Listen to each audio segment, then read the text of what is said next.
If you're watching the real-time updates of my Te Araroa through hike right here on YouTube, then you'll have just finished up with episode 13, which had me finishing at National Park Village after finishing the Tongariro crossing and the hike through National Park. This is episode 16, and so you might naturally be wondering what happened to the two episodes in between. Well, episodes 14 and 15 continue my journey after my 8-day break over Christmas as I journey down the Whanganui River with my dad Steve. The total journey from Whakahoro, where I picked up the trail, all the way down to Whanganui takes about 5 days, and we had a fantastic start to our trip. Unfortunately, on day 3 of our 5-day journey, we hit a particularly large rapid at Jerusalem and capsized our canoe. Now, despite the fact that I had it in what I thought was a waterproof case, my phone went in the water with me because it was sitting just inside my life jacket, and it ended up taking on an awful lot of water. Once we set off again, after we'd righted the canoe and bailed out most of the water from inside, I took a look at my phone and I realised that I could see water in behind the case. And over the course of the next 30 minutes or so, I basically watched my phone slowly die in front of my eyes.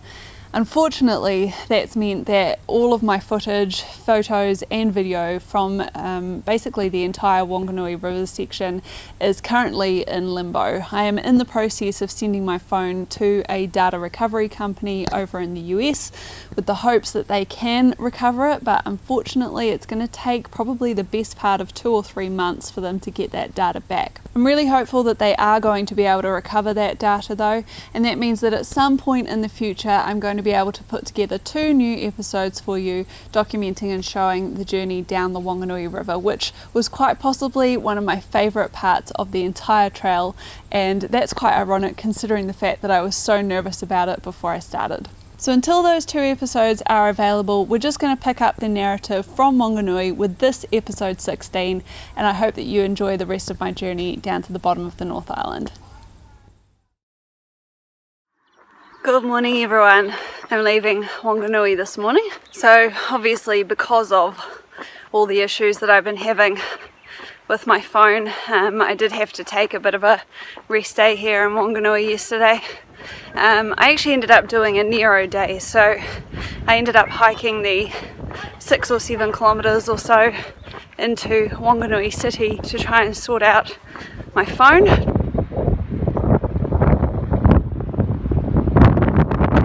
Dropped it in with a phone repair person who was absolutely fantastic. He popped open the screen and tried to dry it out. This was after we'd spent most of the morning trying to dry the phone out in the oven, and after it had spent an entire night sitting in a box of rice. Then we turned it on to see if it would work, and it didn't.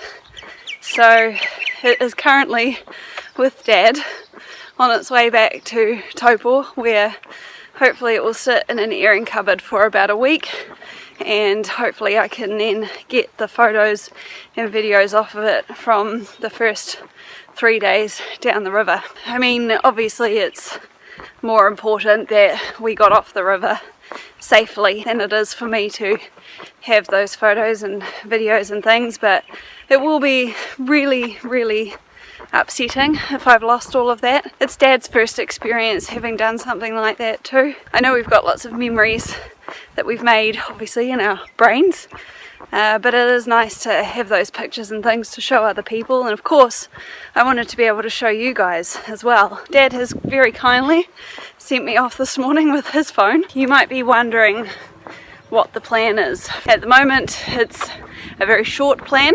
I've just been having so many issues lately, especially on the technological side. Getting home over Christmas and not being able to edit any videos was really a real downer for me, because I really try to make sure that these things are going up as regularly as they can. I can't just keep stopping my hike every time my computer breaks or my phone breaks, so I did decide to just push on and carry on. I'd gotten a message from Julia, who it very much sounds like is not in a good place right now. Unfortunately, she had her boots stolen in Taumaranui, and so she had to buy herself a new pair of shoes there that were not particularly great because the outdoor shop in Taumaranui unfortunately is very small. That has had the effect, which I suspected, of giving her some pretty serious blisters. She managed somehow to get herself to Palmerston North, then decided to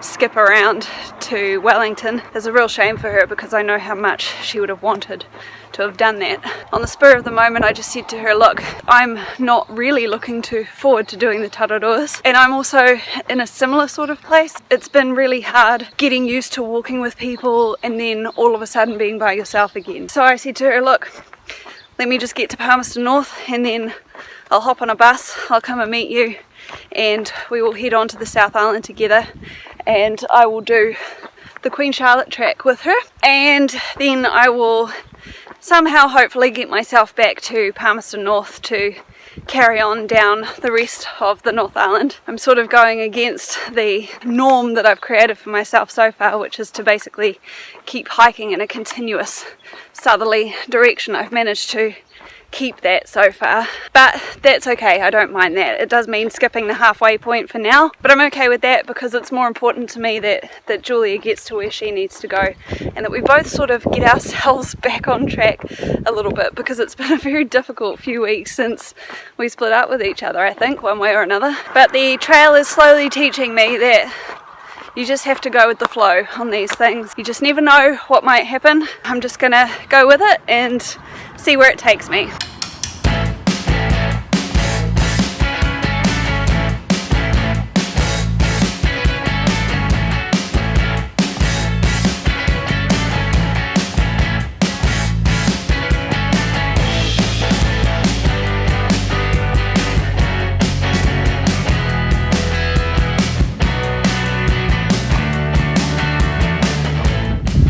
This hasn't been very typical of the road today.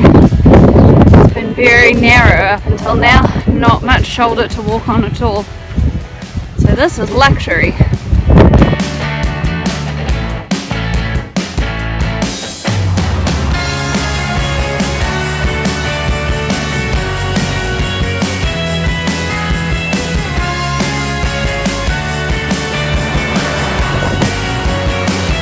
There is a picnic spot mentioned on Gut Hook, and this is it.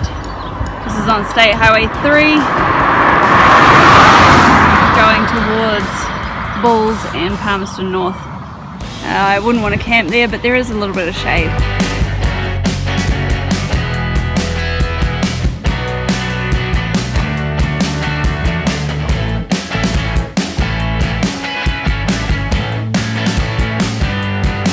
So I'm just onto the beach access road now after the sealed road out of Whanganui, but right at the bottom of the road on the corner before it turns into this metal gravel road here is a house, and the people at that house there apparently usually put water out for hikers. Otherwise it's a pretty long dry stretch, this one, and very exposed. There's not a lot of shade along the way. I think I've still got another 5 kilometers or so, maybe just shy of that, to walk to the estuary crossing. I'm not going to be hitting it at low tide. It's going to be maybe as much as 2 or even 3 hours past low tide, which isn't ideal. But I'm just going to have to take a look at it and see, and if I can't get across, then it's either pitch my tent on the beach somewhere or walk back up this road to civilization again. But yeah, it's one of those scenarios where you just got to try and exercise your best judgment and hope that you make the right decision. But I won't be taking any silly risks, that's for sure.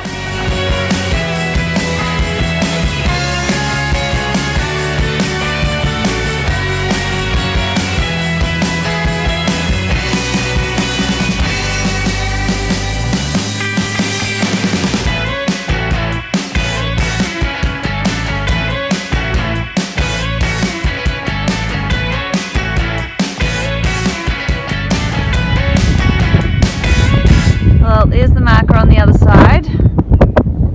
It looks quite deep, so I might be going for a swim, but we'll see. I got across the estuary. I'm just walking into Kotiata now. I think I'm my own worst enemy. I spent probably a good hour walking up and down the bank trying to find a way to get across where it wasn't quite so deep, because as soon as I took 1 or 2 steps in, it just dropped away in front of me, and it was quite cold and I was desperate not to get wet. But eventually I decided that, you know, it wasn't going to get any better. The tide was only going to keep coming in and not going out. So I just had to do something about it. So I decided to float my pack and try and get across on that, and got my pack in the water and started floating across. And as I was kicking, I realised after a couple of seconds that my feet were on the ground. So actually, once I was past that really deep channel, as I suspected, it got quite shallow on the other side and I was able to just stand up and walk through. But it just was a mental thing, really. And it's ridiculous because I stood on the side and said to myself, it's not like you can't swim. So I'm going to go and find the campsite for tonight here and find out if the Perkins family is here already. I have a suspicion that they probably are, although I didn't see any other footprints down the beach, but I have seen some across the sand dunes, so I hope that they are, otherwise they're going to have a pretty tricky crossing there as well. And then it's going to be a hot shower, because I didn't get one this morning, and some rest, I think, before another long day tomorrow.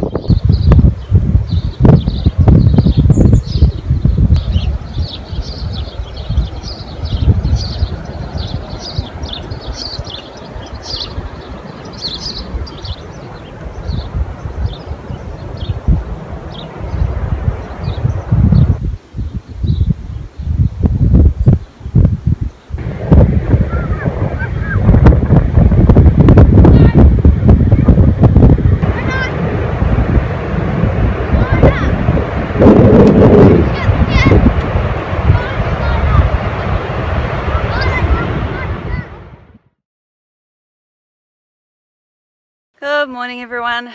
Down the beach today and then across through land and on road into Bulls. Got a bit of a late start this morning. I think it's coming up to 9 o'clock now because I forgot to set my alarm, so I had a nice sleep in until 7 today, which was wonderful. It was a little bit chilly last night in the tent, but it was nice and fresh. Made a bit of a difference to have some fresh air. And today we're heading for a homestay in Bulls, which we've heard is really nice.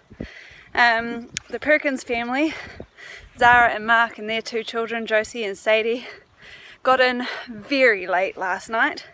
I think it was getting on for 8:30, 9 o'clock when they actually got in and got themselves settled. They actually ended up doing the road walk around the estuary that I crossed yesterday instead of risking having to cross it at high tide. And they all walked in to camp hobbling, as I was yesterday.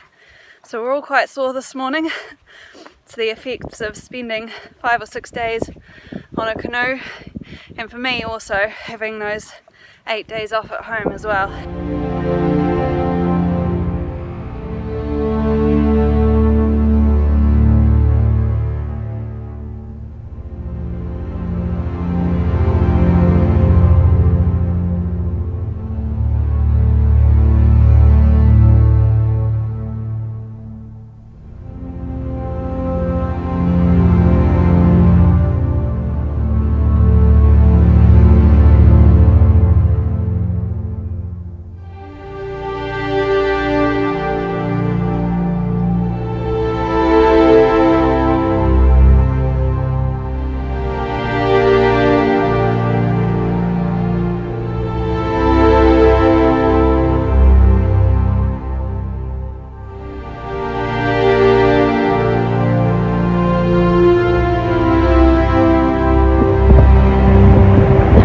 That is the last little stream to cross on this section of the beach. So I did my typical, assuming that the biggest landmark on the beach is where I need to get off the beach, which is that fire tower behind me in the distance. I don't think you can see, but big landmark, sticks out like a sore thumb from about 10 kilometres away. I just assumed that's where I was getting off, but it's not, so I've walked about 1 kilometre further down the beach than I needed to. That stream that I showed you just before, I think we have to walk up there and then come out onto the beach access road. But there are no signs or anything. You'd think that there might have been an orange triangle or something like that to tell us to turn off here, but no such luck. Okay, so I've just come down. It was actually easier to walk across the dunes on the other side and then cross just down here. Got my feet wet and heading up this track here now.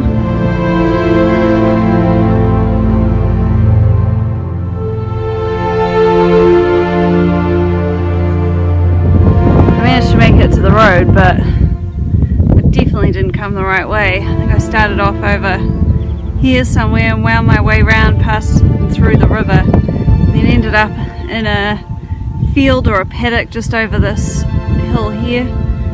Luckily I turned right to try and join back up with the gut hook line and saw an open gate, and so that brought me through this field, which then brought me all the way to this gate. There's a private property sign just down here which is laying down, but I don't think that's the way to go.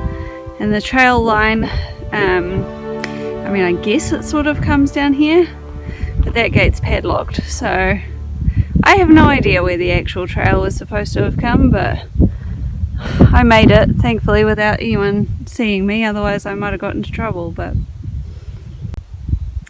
so for anybody wondering, this is the reason why I didn't try and get up and over the dunes onto the road shown on the map behind the fire tower, because this is all a defence training area, so I don't think it's being used today, but still, I didn't want to take the risk. So I just passed the junction with Sandtoft Road, and that means it's about 14 kilometres into Bulls Township, which at the absolute maximum should take me 3 hours. So I'm hoping to be there by about 5 o'clock, hopefully by quite a bit before 5. Well, at least I know that my legs and feet are still attached to my body. Mainly just because of the pain they're in.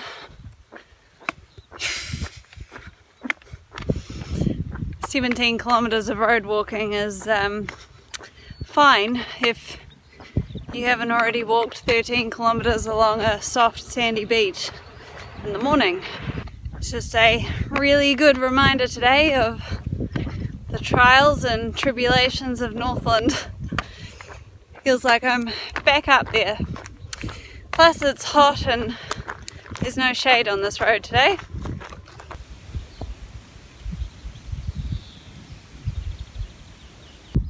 That's it. That's where I'm going. Over this way. Well, I am definitely in some pain. Got the old T-Rex knees going. Can't extend them properly, and I think definitely my shoes are shot. The cushioning is gone from them, so my old pair of Keens is coming to me in Wellington, so at least I know that I only have to put up with these shoes now for, well, really only another day. But I have to say, the thought of doing 40 kilometres into Palmerston North tomorrow is daunting at the moment. As soon as you start to ache and things, it can get quite difficult to pull yourself out of the funk, and I'm doing okay. I'm just sort of trudging along. Hobbling is probably more accurate, probably because I know that once I get to Palmerston North, I've got a day, maybe 2 days of rest anyway. It's definitely been a difficult day and not really a big distance. I mean, it's only 30 kilometres, but it's just been really, really, really painful. Anyway, I'm on my way down to the Mayhem Roost homestay here in Bulls. I'm gonna put my feet up somewhere get some dinner cooked, finally get a hot shower after no hot shower for a couple of days, and start preparing myself for tomorrow.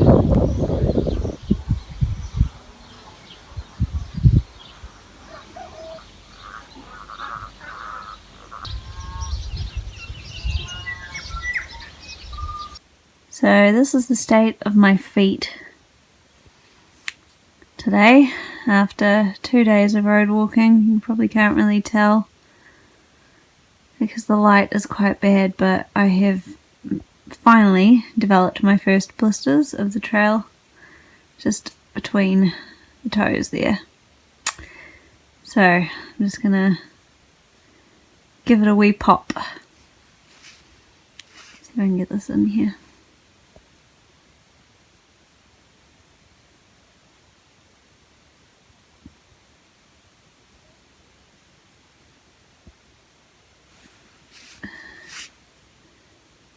Lovely. It's all squeezed out. I promise you I did have a shower as well when I arrived here today. This is just the state of my feet. And the final touch, a little bit of the old hand sanitizer. Just a dab on there. This is the best I can do.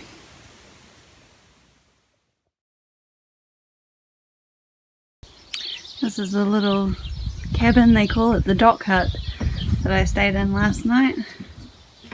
Really nice couple of beds. No power or anything, but some little lamps there that were really nice. Some finishing touches. Really comfy place to stay. I'm heading out of Bulls today. In fact, I'm actually heading into Bulls town centre at the moment from the Mayhem Roost farm stay or homestay with Mike and Joe, who put on an amazing spread for us last night. Did a fantastic dinner of schnitzel and potatoes and homemade coleslaw. Myself and the Perkins family just had an absolute blast of a time there.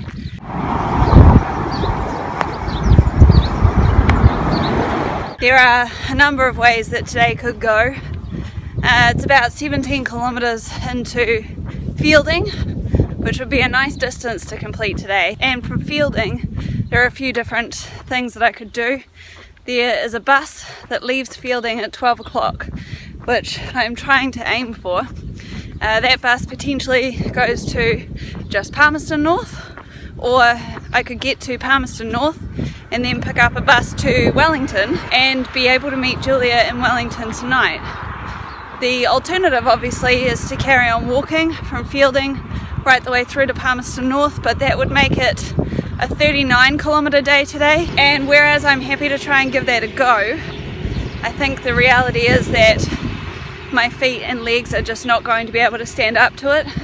They're feeling relatively okay this morning. I popped the blisters between my toes last night and also dosed myself up on some ibuprofen, which I don't normally do, and the aches and pains seem to have gone away this morning, but that doesn't mean that I'm going to be able to make it. My lone peaks are now completely done, and if I'm honest with myself, they were probably done with a good 300 or 400 kilometers ago, and I've just been pushing them too hard, and that's why I'm getting a lot of the pain in my legs and my feet. So it's just going to be a case of seeing how far I can get today on these ones.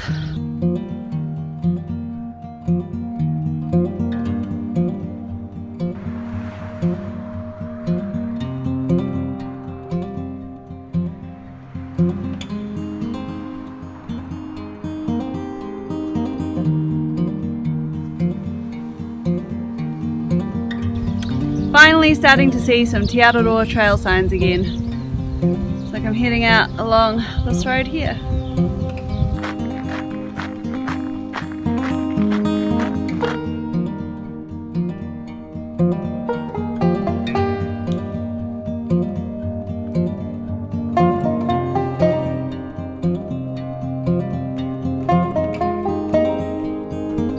just coming up to the Mount Lees Reserve.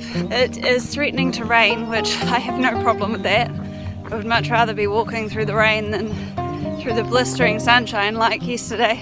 But I checked my map on Guthook, and despite the fact that this morning when I looked, it reckoned I had only about 17 kilometres into Feilding, it's now telling me I still have 11 to go, and I think I've walked nearly 10. Obviously there's something wrong there with the way that it's calculating the distances. Now of course there's nothing much I can do about that. It does mean that I am more than likely not going to get to Feilding in time to catch the 12 o'clock bus. So that means that the plan, I think, is going to have to change. I'm going to try and keep this pace for as long as I can and hopefully get me to Feilding without too many breaks, and maybe, just maybe, something might be wrong on my app and I might actually get there by 12, but otherwise I think it's looking like I'm going to have to go to plan B or plan C. So you probably won't be able to tell from this video, but the Araroa mountains are just over there.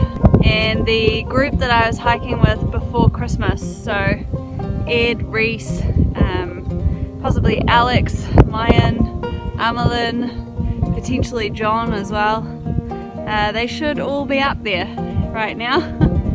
So wherever they are, I hope they're managing to stay dry and warm and they're safe.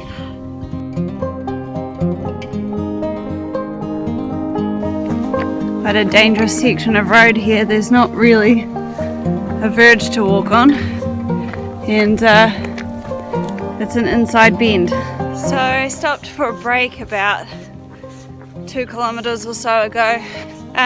Took the opportunity to send a couple of messages through to some people. I had one from Julia to let me know that she is hiking out to Island Bay tonight, or today, to stay with a friend overnight.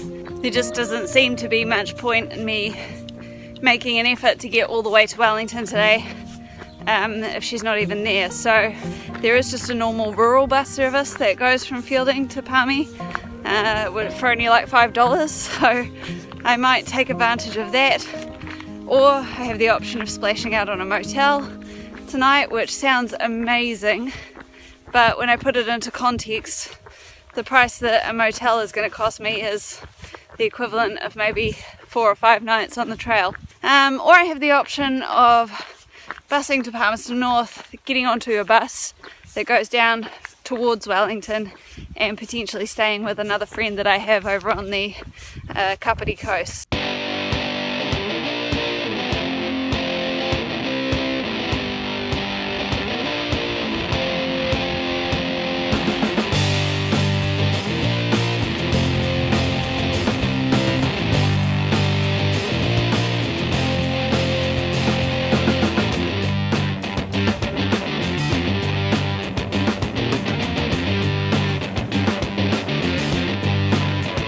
I managed to get onto a bus from Feilding, onto the local bus that comes into Palmerston North a little bit earlier today, and I am now sitting waiting for a bus through to Parapara-Umu, which is where one of my good friends lives, and I'm going to go and stay with her for the night, and no, that is not the bus behind me. I'm still waiting for mine to arrive. So I got in here at about 3 o'clock-ish, so I've been sort of moseying around for 2 hours trying to find things to do, but also it gets me a little bit closer to Wellington as well tomorrow, so I will meet Julia there tomorrow sometime and send her a quick message later on tonight and just see what our plans are going to be. But at this point it probably looks like we're going to be heading over to the South Island on Saturday, which is the day after tomorrow, and hopefully starting the Queen Charlotte not too long after that. It's been an interesting day. I'm glad that I did decide to stop when I did, and yeah, I'm just going to be able to rest up now for a little while and make my way down to Wellington tomorrow.